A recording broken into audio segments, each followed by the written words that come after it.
وبركاته. الحمد لله القائل: نحمده ونستعينه ونستهديه ونستغفره ونعوذ بالله من شرور أنفسنا ومن سيئات أعمالنا. من يهده الله فلا مضل له ومن يضلل فلا هادي له.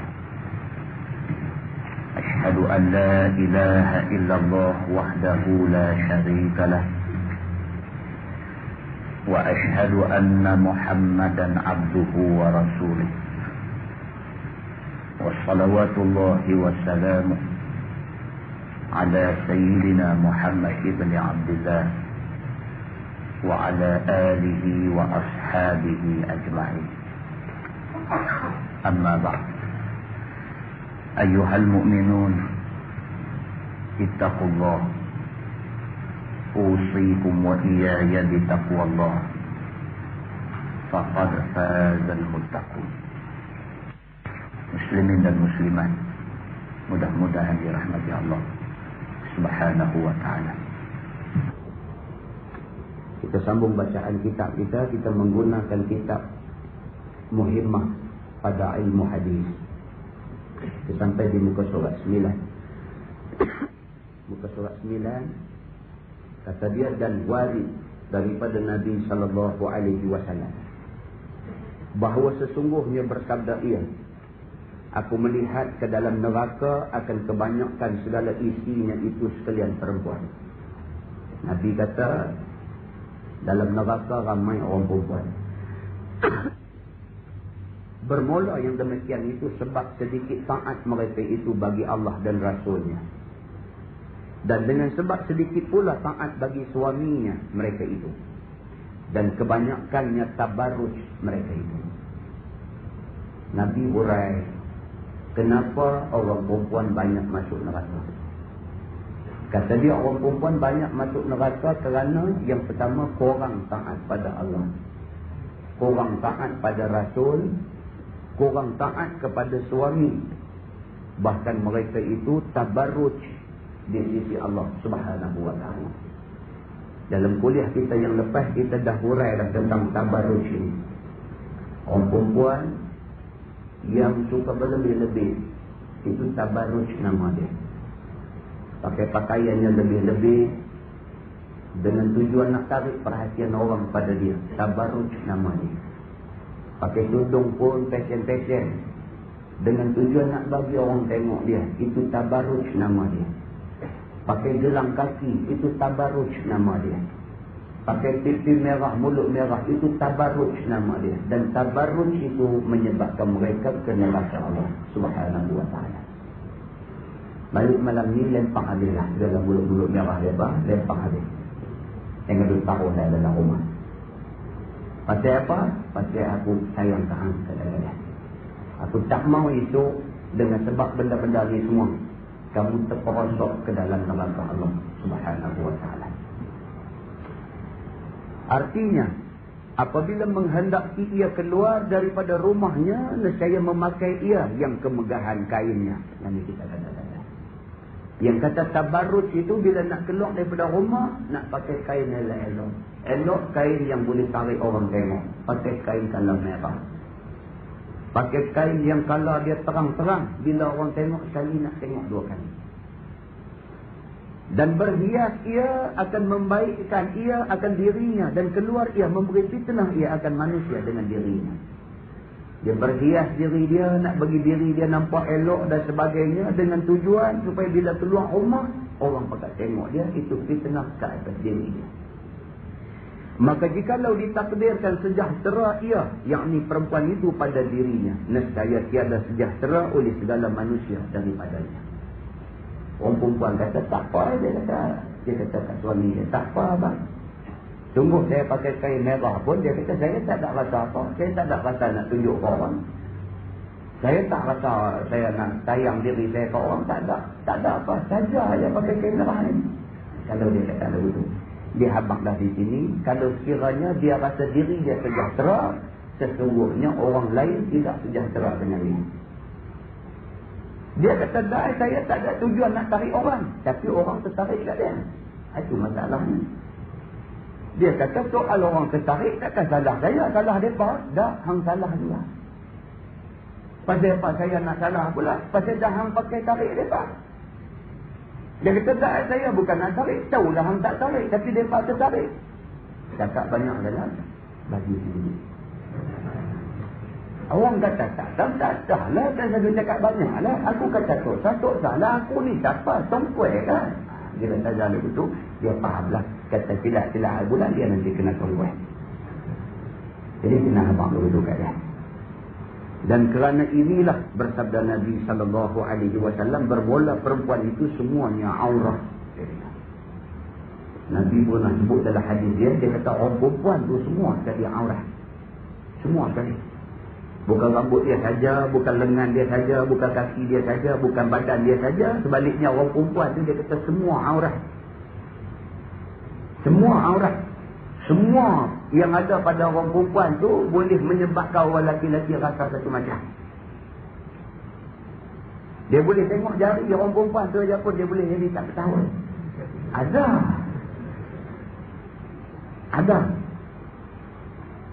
Kita dalam, kalau kita baca dalam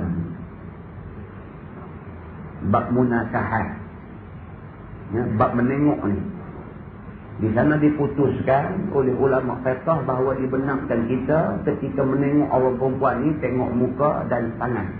Muka dan tapak tangan. Tapak tangan bermakna tapak tangan dan belakang tangan. Itu diharuskan. Diharuskan itu pun dengan syarat telah bulat hati berkenan pada perempuan tu. Bukan boleh hidup ni tak tengok saja-saja. Dah.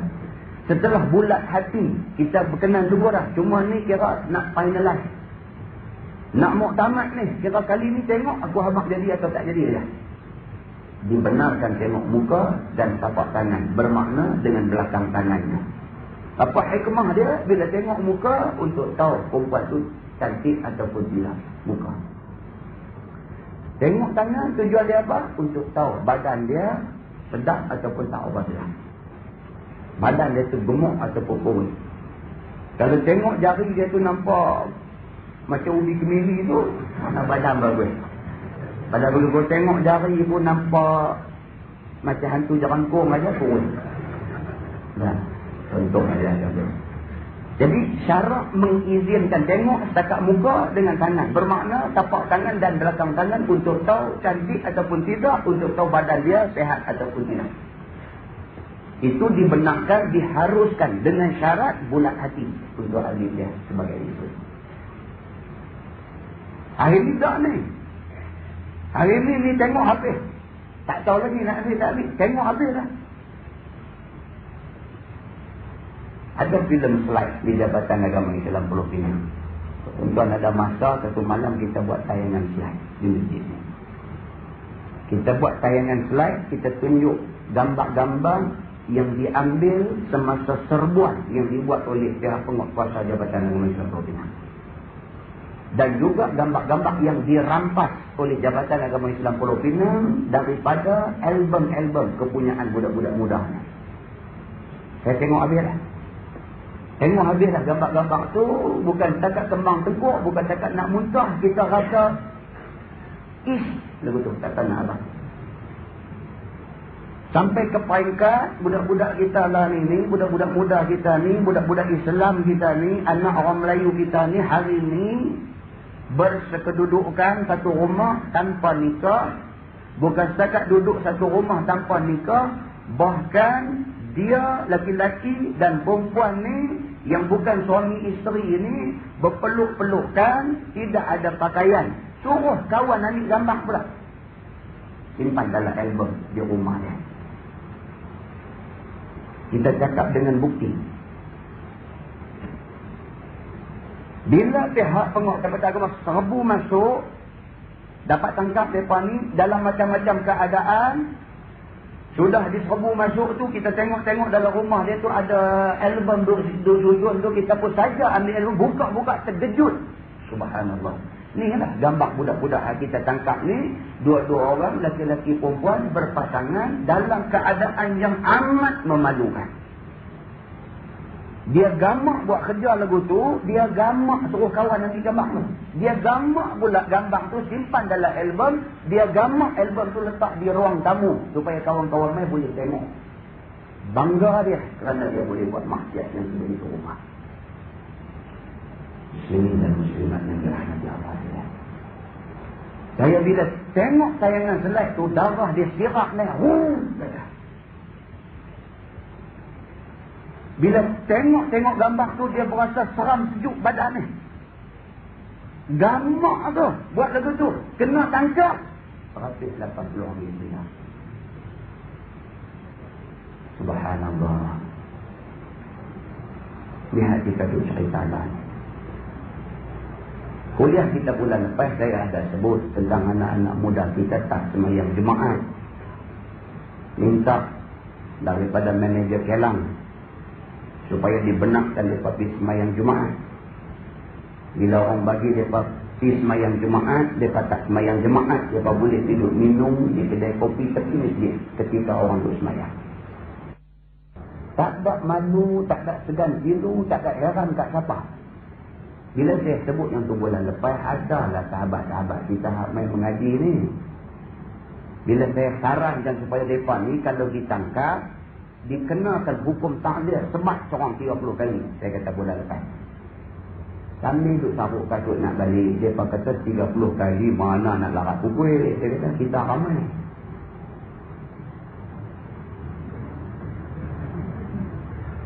Kita dapat balik benda tu supaya kita ada rasa.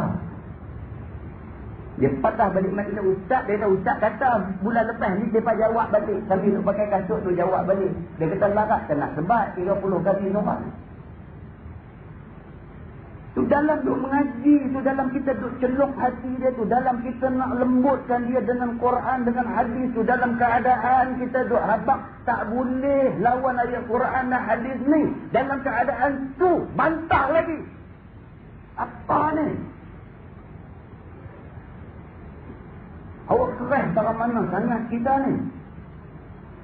Awak kalau hantuk kepala kita pergi ke dinding, roboh ke dinding tu. Awak tahan dah ke kita dengan azab neraka Allah ni. Bercakap sombong sangat ni. Kamu sombong dengan siapa? Kamu cabar siapa? Kamu tidak sedar, kamu sedang bercakap dalam keadaan kamu mencabar agama Allah. Muslimin dan muslimat yang dirahmati Allah sekalian. Baik sikit pasal dia mau main dengar ayat. Hak tak main langsung, tahu lagi. Ada belah Tanjung. Dia dapat kaset daripada kawan-kawan yang duk rakam ni, dia pasang dengar. Dia dengar, dia ulas balik. Dia kata hampa kalau pergi mengaji kat Ustaz Tanturi ni, itu jahanam habis. Itu jahanam habis.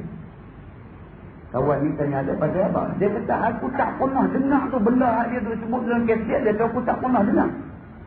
Hak bukan-bukan dia tidur abang.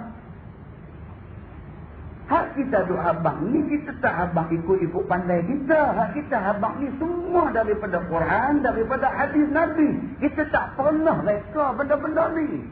Dia kata dah, aku tak pernah dengar tu benda dia tu abang. Tak dengar sungguh lah, tak pergi nanti.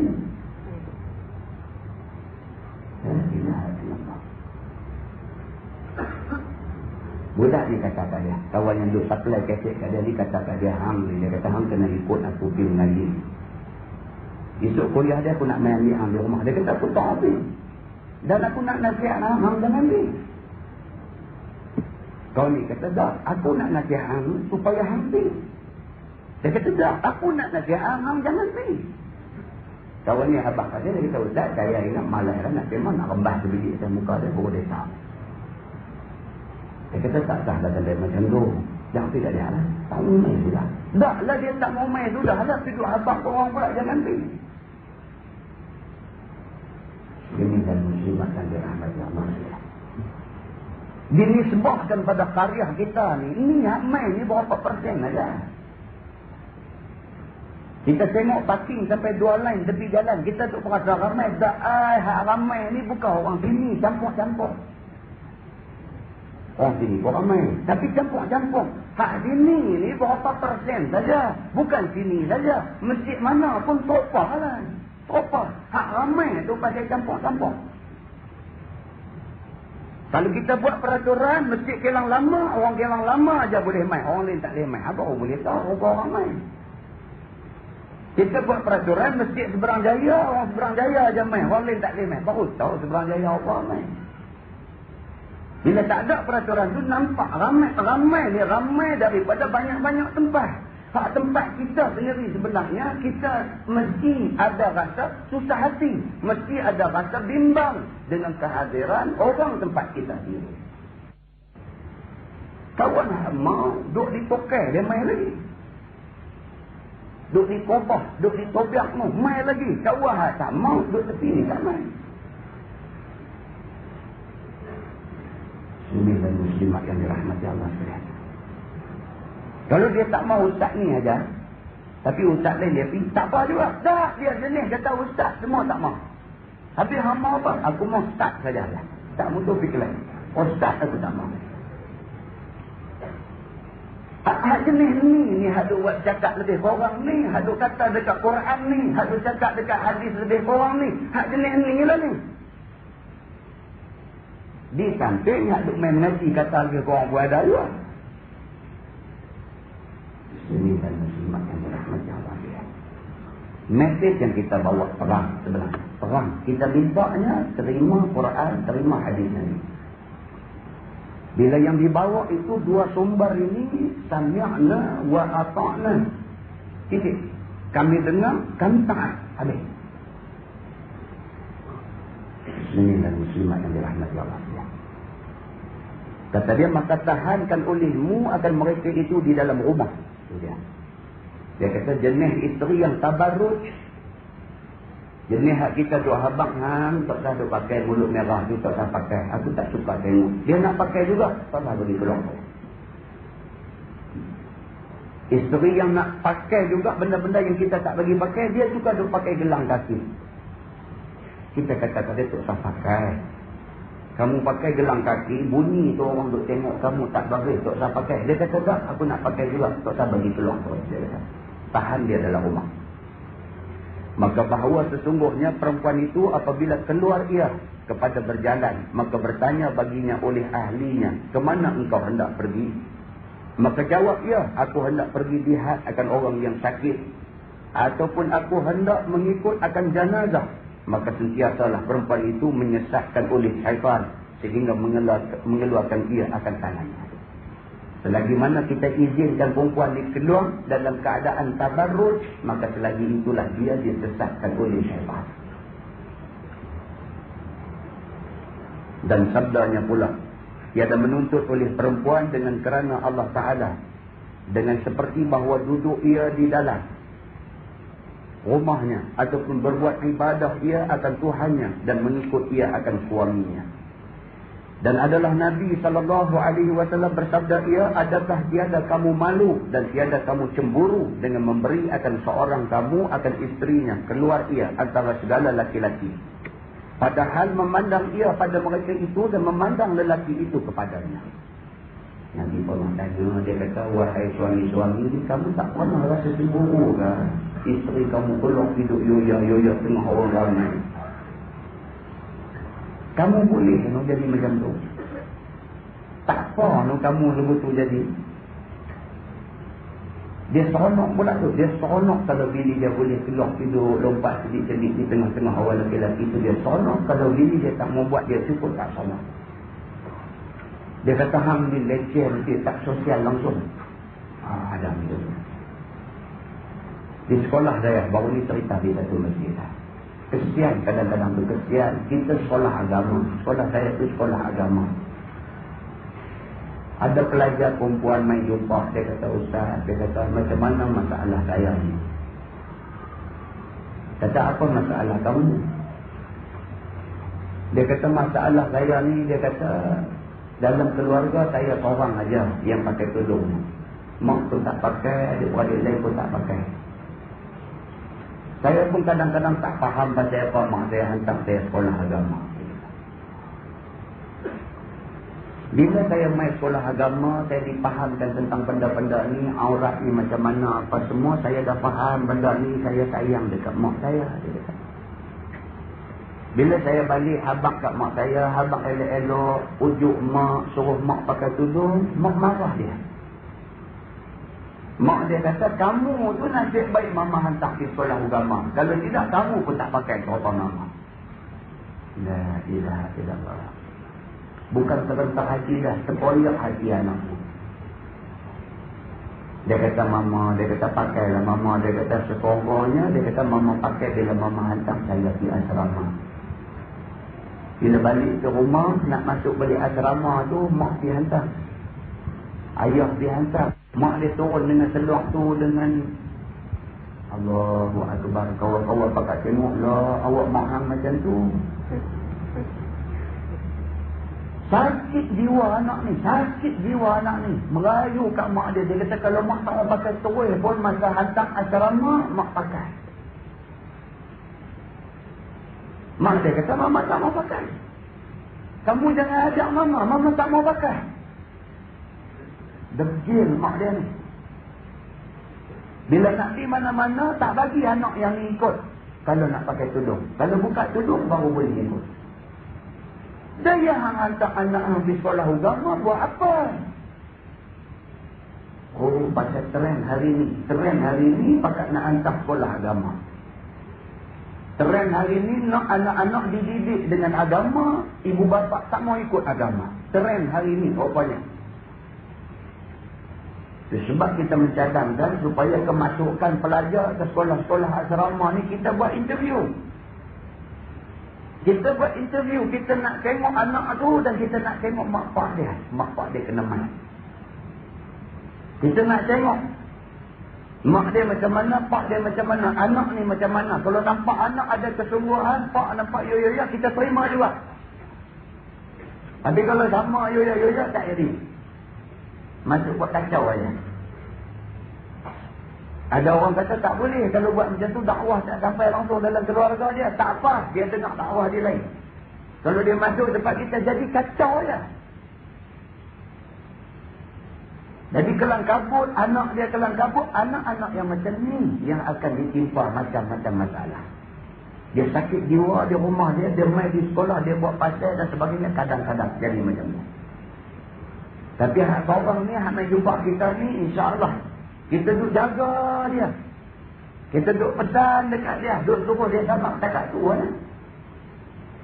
Dan dia pula kuat. Dia kata, takat ni Ustaz, dia kata, mak saya tak bagi pergi. Saya pergi juga. Saya pakai juga tudung lapus. Saya pergi masuk dalam majlis mereka. Dia malu dengan saya. Dia lawan mak dia. Mak dia tak bagi pergi, dia nak pergi juga. Bukan takat dia pergi duduk himpit mak dia. Mak dia rimah, hampir duduk jauh sikit. Takut orang tahu kata anak dia leceh. Hampir duduk jauh sikit. Tak mau nak duduk kat mak juga. Bantah dia kata, balik dia yang kena. Kena pergi, dia kata. Cuba dulu. Dia kena. Mula ni bantah.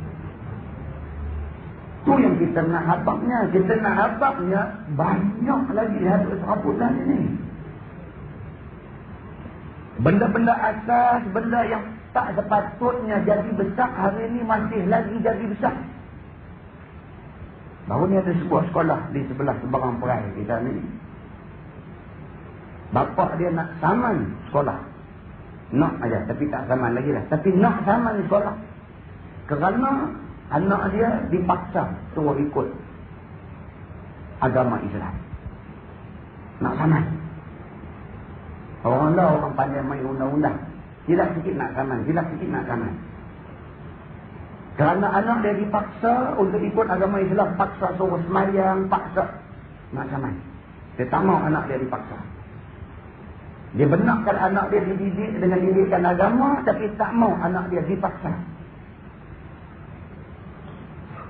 Muslimin dan muslimat yang dirahmati Allah sekalian. Kata dia, dan waris pula daripada Nabi SAW bahawa sesungguhnya bersabda ia, meminta ampun bagi perempuan yang mengikut bagi suaminya itu oleh segala burung yang terbang pada Hawa. dan segala ikan yang di dalam air, dan segala malaikat yang pada langit dan matahari dan bulan selama di dalam keredaan suaminya. Mana-mana perempuan yang diredai oleh suami dia tak marah dia, maka selama itulah semua makhluk yang ada ini berdoa kepada Allah minta ampun baginya. Dan di mana-mana perempuan yang derhaka ia akan suaminya, maka atasnya laknat Allah dan laknat segala malaikat dan segala manusia sekaliannya. Sebaliknya siapa yang duk lawan suami dia, laknat semua makhluk Allah kena ke atas dia.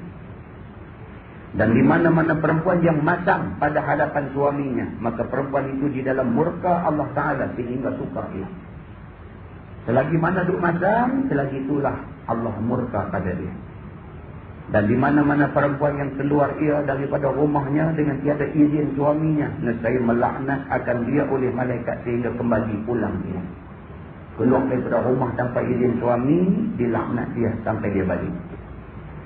Dan telah datang daripada Nabi SAW bahawa sesungguhnya dia bersabda, empat bagi daripada perempuan yang isi neraka. Dia kata perempuan yang akan masuk neraka ada 4 jenis.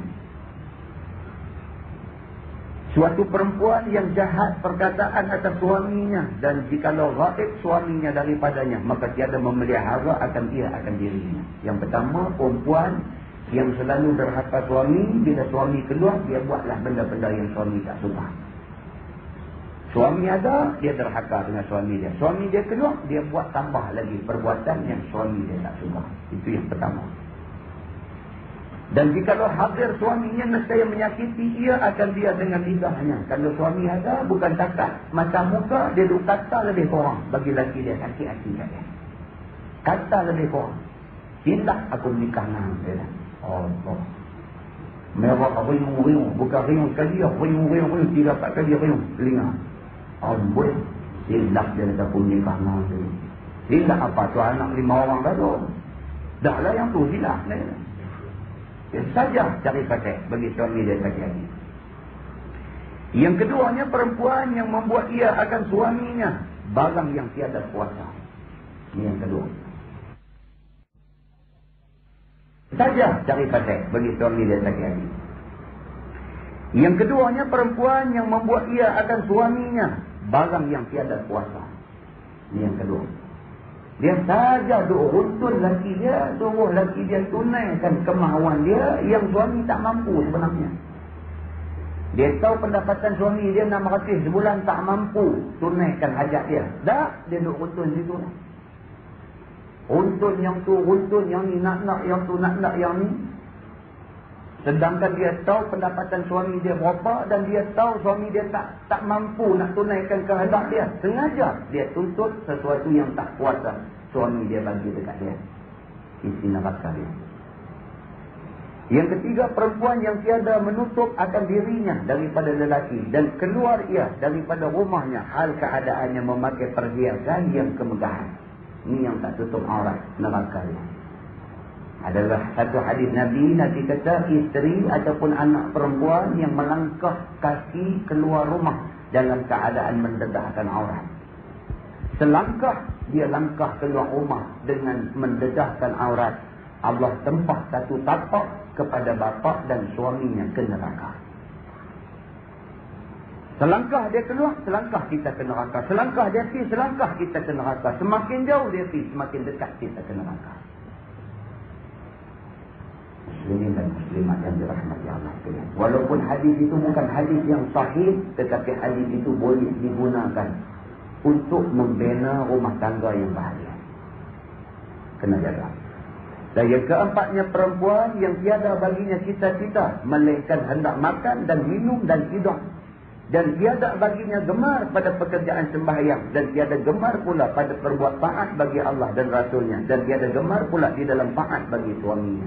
Yang ni selahunya saja. Yang ni jenis ini dapat. Masak tak mau, apa pun tak mau. Yang dia tahu, tidur, bangkit tengok TV, tidur, makan bungkuit dan sebagainya, dia jenis tu. Dia segan ni bukan takat segan sembahyang, bukan segan nak melakukan taat pada Allah dan Rasul, bahkan segan buat kerja rumah tangga. Segan sungguh. Neraka sembahyang. Dia tak kerja apa, duduk rumah. Laki balik kerja, balik. Masak apa kali? Dia kata, masak apa? Hang tak beli lauk. Yang kemarin aku tinggal RM50, hang beli apa? Orang duk main jual ikan, awak tak keluar dia beli. Dia kata, yang tu beli pinggan perek kan? Yang ambil lauk. Lagi dia kata, ya aku tinggal duit kat hang baru ni, hang belanja di mana? Dia kata, kemarin dia pamai tunjuk Tupperware apa, tak beli ke dalam. Nanti nak, hang tokak makan Tupperware tu. Aku tak tahu dah. Orang kata lebih tu kan. Tinggal pinggan perek tu, cicah makanlah dengan yang juk apa, atau makan, lalu makan mie pun. Aku bagi duit tu suruh siap makan minum kita, bukan suruh beli benda tu. Pinggan mangkuk duk ada, lu tak larat nak guna, nak buat apa, pergi beli lagi. Dia kata cakap banyak yang orang sebelah tu beli apa, belaki dia tak kata apa. Duk banding lagu tu pula, tak lagi kita beli nanti kepala dia. Tajah dia duk cari pasal nak bagi jadi bergaduh di antara lelaki dia. Kita tak mau lah tu. Tak mau. Jadi lelaki tinggal duit ni RM50, belilah apa patut padan untuk makan kita satu keluarga. Guna duit tu untuk tujuan yang disuruh oleh suami. Habis cerita.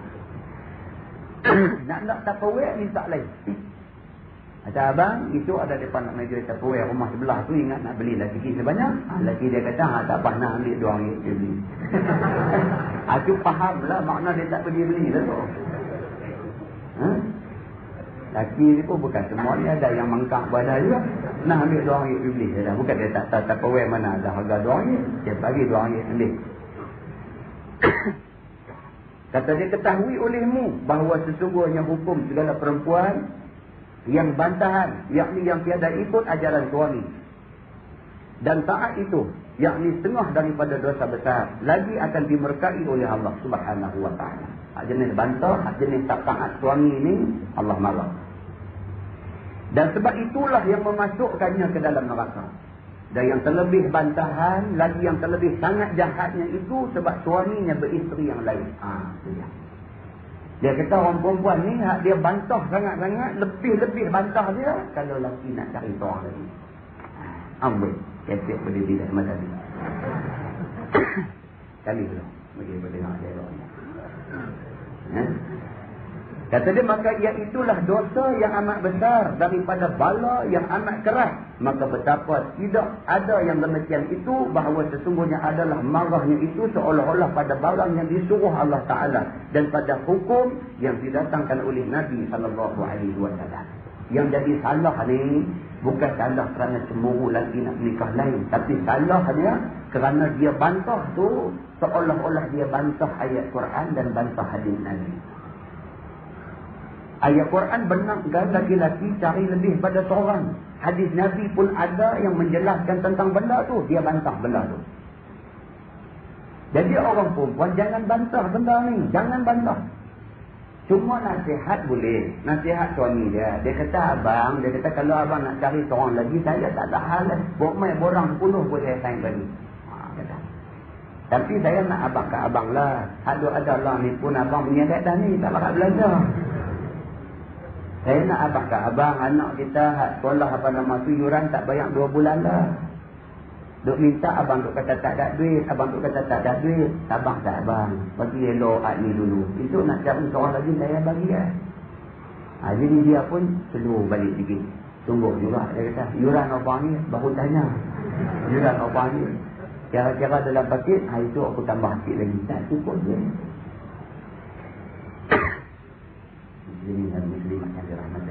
Jadi jangan tunjuk. Orang perempuan ni jangan tunjuk. Kata bila sebut kata kahwin lebih ni nak marah. Tak boleh macam tu. Sebab kita tunjuk nak marah tu, kita marah perintah Allah dalam Quran. Tak boleh. Kita marah sunnah Nabi. Tak boleh. Tunjuk kata kita tak marah. Tetapi kita seorang yang rasional. Kita nasihat suami kita. Kalau layak abang, Masya Allah pilih. Saya di Kelantan baru ni. Dari lapangan terbang nak main ke bandar Kota Baru tu, kat jalan Pekalan Cepat. Sebelum sampai Ma'had Muhammadi Kelantan tu, sebelah kanan tu tengok satu istana besar.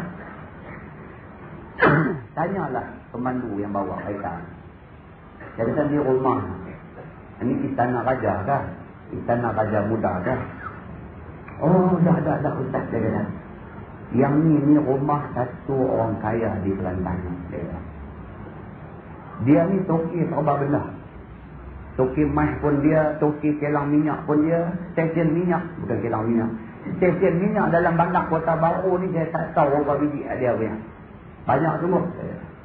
Kedai mas ni bukan satu dua, berapa biji kedai mas dia ada tak tahu. Lepas tu banyak lagi meniaga lain. Ini orang kaya. Siapalah dah ustaz tanya, saya nak abang lah. Yang ni rumah yang nombor 3. Ni hak ustaz tengok ni rumah yang nombor 3. Harga rumah ni dia kata 1.4 juta ringgit. Rumah tu harga 1.4 juta ringgit. Saya kata dia hak nombor 3 saja kan, 1.4 juta. Dia kata hak lain plan sama, harga tak sama. Tanya pasal apa? Bini hak pertama, plan sofa tu plan. Harga murah lah pasal buat masa tahun 70 dulu ni. Dia kata. Bini nombor 2, plan sama juga. Mahal sikit pada bini nombor 1 sebab dia buat tahun yang kemudian sikit. Harga barang dah naik. Hak ni hak nombor 3 baru siap 1.4 juta. Bilangan tiang dia sama, anak tangga dia sama, bilik dia sama, tingkat dia sama, semua sama, pakai plan yang sama. Saya kata kalau begitu, siapa pun tak marah. Kalau dia jadi bini nombor 1, laki dia nak nikah lain, pergilah. Dia kata, aku tak pernah bagi ni cukup dah. Pergilah, aku tak larang ni. Aduk gaduh ni, naik basikal pun rakam tak ada dah. Basikal tu rakam tak ada dah, tinggal besi tajam tu je satu. Maksud pun lurus kampung mana pun tak tahu, tinggal tayar 2 jam aja. Nak nikah sampai 2-3. Yang ni selaru lah. Jadi bukan pasal apa. Jadi dia timbul masalah lain di kemudian tu. Agak nak adil dari segi giliak rumah aja tak jadi. Dia kena adil sampai isteri tak rasa terkilan. Nabi SAW pernah ditanya, "Ya Rasulullah, adakah kamu rasa kamu sudah berlaku adil dengan isteri-isteri kamu?" Nabi kata, Allah yang mengetahui. Aku berlaku adil. Aku cuba untuk berlaku adil pada soal-soal kebendaan. Nabi kata, tetapi aku mengaku aku tidak boleh berlaku adil pada kasih sayang aku. Nabi kata, kasih sayang mana boleh sama? Tak boleh, dia mesti lari juga. Pihak rumah nombor 1 kata, baju kopi on tu, tengah jam baru omai. Omai TO, bila. Mai bini penghabis ni, tanya abang nak minum apa? Kita kata apa ada? Semua ada. Dia kata. Kita kata kopi on, siap. Ni apa? Tak ribut main kawan. Lebih lah, sayang tu lebih lah. Jadi Nabi kata dalam soal kasih sayang, aku sebagai manusia biasa, aku tidak mampu berlaku adil. Tapi dari segi kebendaan, aku cuba untuk berlaku adil. Susah nak boleh lebih daripada seorang tu susah. Nak abang orang tua je. Susah. Nak pasang pun boleh. Nak adil tu susah. Muslimin dan muslimat yang dirahmati Allah sekalian. Hak mula tadi orang perempuan bunyi nak marah sikit. Bila ujung ni kita hurai-hurai, daripada dia tak jadi marah lah. Daripada tak apa lah, ustaz hurai tu betul. Tak lari dia lah. Kalau tidak bulan depan dia tak main depan ni pun. Maka tiadalah ada yang terlebih jahatnya daripada perempuan yang demikian itu, kerana menyuruh oleh Allah Subhanahu wa taala akan menikah dengan firman-Nya, a'udzubillahi minasyaitonirrajim, fankihu ma qabalakum minan nisa'i masna wa thulatha wa ruba'. Maka bernikah oleh kamu akan barang yang baik pada kamu daripada segala perempuan itu 2 atau 3 atau 4. Itu perintah Tuhan dalam Quran suruh. Habis sambung ayat tu, dia kata, wa in khiftum alla ta'dilu fawahidatan. Kalau kamu takut tak boleh berlaku adil, maka satu sudah cukup bagi kamu. Dan menyuruh pula oleh Nabi SAW akan bernikah dan bersabdanya, hai orang-orang muda, bernikahlah barang yang kuasa daripada kamu akan bernikah. Maka hendaklah beristeri. Maka sesungguhnya beristeri itu iaitu memejamkan ia bagi mata dan memeliharakan ia bagi farajnya. Nabi pun ada dalam hadis dia anjuran suruh orang menikah. Nabi seru kepada orang muda, wahai orang-orang muda, menikahlah kamu, dia kata. Sesungguhnya dengan kamu berumah tangga itu memejamkan bagi mata. Orang yang dah berumah tangga ni, adat katanya mata dia terpelihara. Ada juga, tak tahu kata lah je lah. Ada juga menikah kau duduk jadi lagi. Nikah kau duduk jadi, di mata kau duduk lihat. Ada, tapi tak ramai. Biasanya orang yang dah berumah tangga, dia reti adat. Dia reti adat, dia reti dah di rumah dia ada daging yang baik, dia tidak cari daging busuk di luar rumah. Biasanya macam tu. Dan orang yang berumah tangga ini memelihara akan farajnya. Cukup. Cukuplah bagi dia apa yang ada di rumahnya dan tidak sepatutnya lagi dia lajak melakukan benda-benda yang dosa. Dan barang siapa tiada kuasa, maka lazimkanlah atasnya dengan puasa. Maka bahawa sesungguhnya puasa itu melemahkan dia akan syahwat. Hak mana tak boleh nak kahwin? Hak mana tak boleh nak kahwin kerana ada masalah yang mengganggu dia. Keuangan tak cukup dan sebagainya. Maka puasa itu lebih baik bagi dia. Puasa di antara hikmah dia, dia menurunkan runtunan nafsu manusia. Kita pun yang dah berumah tangga, kalau duduk jadi tak ketahuan juga, puasa keras sikit. Puasa keras sikit. Supaya dengan puasa itu dia menurunkan semula nafsu syahwat yang ada dalam diri manusia. Dan lagi sabda Nabi SAW, bernikahlah kamu dan berbanyaklah. Yang ini berbanyaklah zuriat. Maka bahawa sesungguhnya aku lagi akan membanyakkan bernikah dan membanyakkan anak. Nabi sendiri kata dia menikah ramai dan dia suka kalau dapat anak yang ramai. Tapi sebenarnya Nabi anak tak ramai. Sebenarnya Nabi anak tak ramai. Sebab soal anak ni sebenarnya soal rezeki daripada Allah. Ada orang yang dah berumah tangga dapat anak seorang je. Seorang je. Bukan dia tak mau anak, dia nak sangat. Tapi Allah tak izin dah bagi dia. Allah bagi seorang mudah dia dekat dia. Ada orang berumah tangga 10 tahun tak ada anak, 13 tahun tak ada anak, baru dapat seorang. Dapat seorang, dia mai tak mampu 7 orang. Ni Tuhan punya kuasa. Dia boleh buat macam-macam dia boleh buat. Ada orang menikah sampai umur yang pada adatnya sudah aisah, sudah putus haid, sudah tidak ada anak, tak dapat anak mengandung lahir anak yang cukup sehat. Ni semua ni kuasa Allah Subhanahu wa taala, Allah yang menentukan segala-galanya. Nabi SAW anak dia tak ramai. Sudahlah anak tak ramai, anak lelaki dia pula masih kecil. Ada anak lelaki nama Ibrahim. Satu hari ketika Nabi duduk-duduk dengan sahabat dia, orang pergi bagi tahu dekat dia, ya Rasulullah, anak kamu Ibrahim sedang sakit tenang. Nabi lari balik, tinggal majlis ilmu dia. Balik ke rumah, dukung anak dia Ibrahim. Bubuh atas riba dia dengan kehendak Allah. Ibrahim anak dia mati di atas pangkuan dia. Meleleh air mata Nabi jatuh atas muka anak dia Ibrahim. Sahabat tengok, sahabat kata, ya Rasulullah, kamu tegah kami daripada menangis, daripada teriak apabila menghadapi kematian. Hari ini kamu menangis. Nabi kata, sesungguhnya yang ditegah itu ialah teriak, meraung tu. Dan menangis sedih ini disuruh oleh Allah. Man la yarham, la yurham. Siapa yang tidak ada rasa belah kesian, Allah tidak belah kesian pada dia. Nabi kata. Maka apabila marah oleh seorang pada barang yang diredai Allah Ta'ala dan reda pula oleh Rasul dengan pekerjaan nikah itu, maka sesungguhnya keluar ia daripada mengikutkan bagi keduanya itu. Siapa yang tak suka dengan syariat yang dibawa dalam Quran dan dibawa dalam hadis, sesungguhnya dia terkeluar daripada taat kepada Allah dan Rasul. Maka adalah hukumnya perempuan yang demikian itu masuklah ia di dalam jumlah syaitan dan iblis yang kena laknat Allah Subhanahu wa taala. Mana-mana orang yang tak suka dengan satu daripada ayat Quran, termasuklah dia di dalam golongan syaitan dan iblis yang tak suka dengan perintah Allah.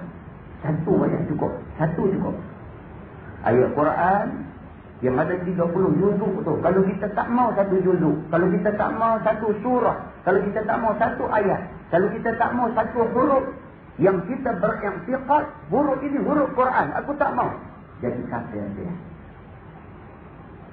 Demikian juga dengan hadis Nabi, kalau sekiranya hadis-hadis yang dibawa itu hadis-hadis yang menyentuh soal akidah, hadis-hadis yang menyentuh tentang soal akidah, hadis-hadis yang menyentuh tentang soal yang menyokong kepada nas ayat yang ada, kita tolak walaupun satu hadis, jadi kafir juga. Hari ini selalu majlis fatwa sudah keluar fatwa. Ada pula mufti lagi bersaksi hurai fatwa tu. Apa ni? Tak reti duk diam-diam sudah kan? Tak betul. Kita tak boleh dengar benda macam ni. Apa ni? Orang yang ahli sudah menghurai benda tu dengan terang. Kita tak faham, duduk diam-diam. Bercakap, jahannam. Bismillah muslimat yang rahmatnya Allah. Kata dia, hai segala kaum perempuan, apa yang terlebih besar balak daripada penasihat baginya, jikalau tiada engkau mau menurut nasihat ini. Maka bahawa sesungguhnya jika tiada reba dengan suaminya beristeri yang lain, maka terkeraslah datang balak padanya di dunia dan di akhirat, serta dengan beberapa kemaluannya pada besok hari. Kemaluan itu maksud azab yang memalukannya. Di hari akhirat itu, dengan sebab dia tak suka laki dia kahwin lebih daripada seorang, dia tak suka walaupun dia tahu itu perintah Allah, dia nak bantah juga. Di hari akhirat itu, dia akan ditimpakan oleh Allah dengan azab yang memalukan dia di hari akhirat itu. Maka beberapa banyak daripada segala perempuan yang jatuh ke dalam murtad, lagi kafir dengan mengikut hawa nafsunya yang tiada kesukaan kerana bernikah suaminya akan perempuan yang lain. Bab tu aja. Bab fankihu ma taba lakum minan nisa masna wa thulatha wa ruba'. Bab Allah benarkan orang laki-laki kahwin lebih daripada satu, orang laki-laki boleh kahwin 2, 3 dan 4. Kalau orang perempuan bantah, suami dia layak, mampu dan cukup syarat semua, boleh kahwin lebih, dan suami dia nak kahwin lebih, dia bantah tak bagi, boleh membawa kepada murtad dan kafir kalau sekiranya dia lawan dalam keadaan dia tahu yang dia lawan itu perintah Allah. Ni kan pula duk cakap lebih kurang tentang Quran ni, lagi dahsyat. Dulu ada orang buat kenyataan, dia kata kita tak boleh jalankan hukum rejam ke atas pembina yang sudah berumah tangga. Tak boleh, dia kata. Bila orang tanya dia pasal apa tak boleh, dia kata kalau kita nak rejam, ambil ketil batu rejam, duk lepak batu nak buat jalan macam mana? Dia boleh, dia buat cakap lagu tu. Itu ketahuan dia. Itu ketahuan dia ni. Tenang abang, jangan duk cakap macam tu. Kita kena sedang ni, hati kita duk bercakap ni, kita duk kata ke siapa? Yang tu nak kena tanya tu. Kalau sekiranya kita duk kata tu, kata dekat Allah, tarik balik. Istighfar banyak-banyak, mengucap balik. Kerana Allah bukan saingan kita, bukan lawan kita. Selamanya kita tak boleh menang dengan Allah Subhanahu wa ta'ala. Maka meringankan ia akan syariat yang tiada diharuskan oleh syarak. Dan apabila meringankan ia akan agama yang suci, iaitu agama Nabi Muhammad sallallahu alaihi wasallam, nescaya kufurlah dia. Siapa tu buat ringan-ringan dengan syariat Allah ini, jadi kufur dia. Buat lebih kurang, buat halal-halal, buat tak ada rendah dengan syariat Allah, jadi kufur dia. Dan demikian lagi perempuan yang mengiktirafkan aniaya pada barang yang diharuskan oleh Allah Ta'ala dengan dia. Ada benda yang Allah haruskan, ada benda yang Allah wajibkan pada dia, dia anggap yang Tuhan wajibkan itu satu penganiayaan pada dia. Maka rosaklah akidah dia. Dia tak reza dengan benda tu, maka rosaklah akidah dia. Apa ramai orang perempuan hari ini, dia tak setuju dengan hukum faraid, hukum petaka yang ada dalam Islam. Islam tentulah lizzakari nisfu hazzil unsayaini. Bagi orang laki-laki itu, dia dapat 2 bahagian. Dan orang perempuan itu dapat setengah bahagian daripada orang laki-laki. Orang perempuan tak boleh hati. Dia kata, ni apa ni dia kata? Dia kata, anak laki-laki lebih entah mana. Sehingga kan, hak bapak tinggal ni, mereka dapat 1, kami dapat setengah. Anak laki-laki ni lebih entah mana. Dia duduk tak puas hati, dia duduk tak reda. Sedangkan itu perintah daripada Quran. Maka rosak akidah dia. Dan banyak lagi benda yang Allah fardukan dalam Quran. Kalau sekiranya dia rasa dia tak boleh terima, dia kena perbetul diri dia. Dia kena terima. Dan dia kena baik sangka bahawa Allah tentukan tu ada banyak hikmah di sebaliknya. Yang hikmah itu kita tidak akan rasa, melainkan kita reda dengan ketetapan itu. Kita akan rasa hikmah. Kena reda.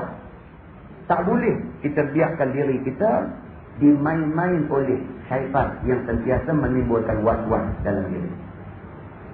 Kata dia, tiliklah olehmu hai segala perempuan.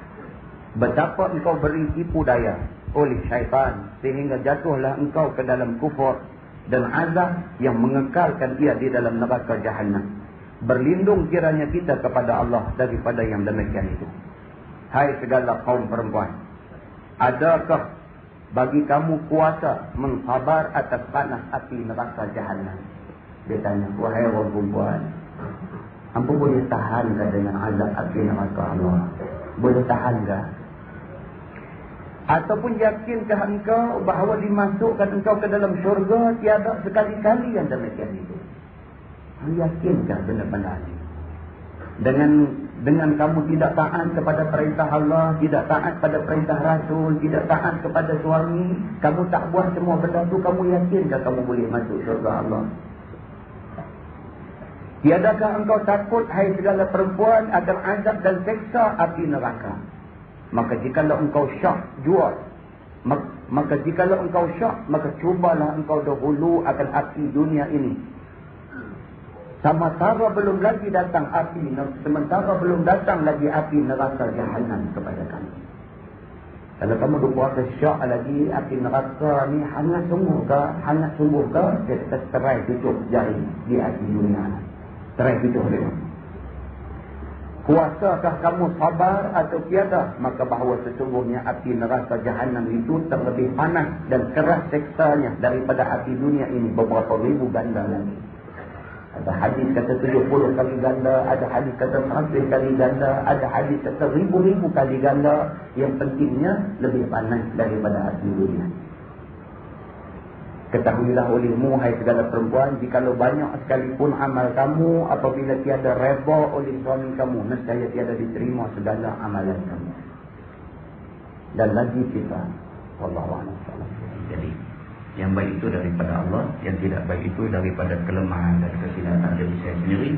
Kita tangguhkan dengan tasbih kifarah dan suratul Asr. Subhanakallah. Subhanakallah. Subhanakallahumma wa bihamdika.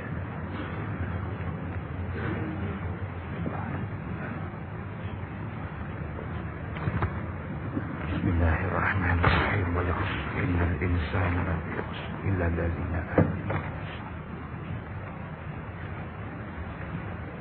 اللهم صل على محمد في الأولين والآخرين وسلم ورضي الله تبارك وتعالى عن سادتنا أصحاب سيدنا رسول الله أجمعين. بسم الله الرحمن الرحيم. رضينا بالله ربا وبالإسلام دينا وبمحمد نبيا ورسولا.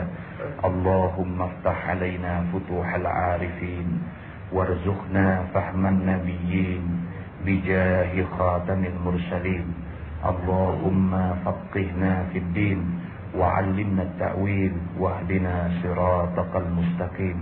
اللهم أرنا الحق حقا وارزقنا اتباعه وأرنا الباطل باطلا وارزقنا اجتنابه.